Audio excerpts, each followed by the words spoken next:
দিঘা যাওয়ার আগে না ওর চুলটা একটু ছাড়তে হবে।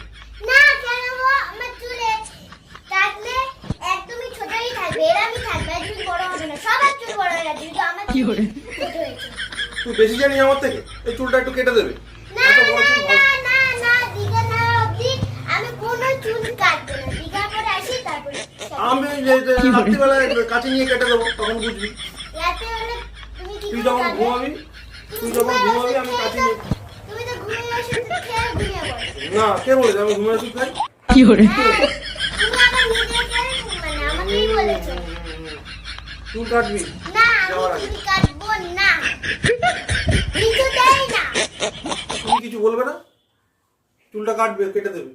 না না যে দুই বাপ আর মেয়ের মধ্যে ফাইটিং হলো, ফাইটিং মানে মুখে মুখে ফাইটিং চুল কাটা নিয়ে। তো আপনাদের কি বক্তব্য বলুন, ওর চুলটা কাটবো কি কাটবো না?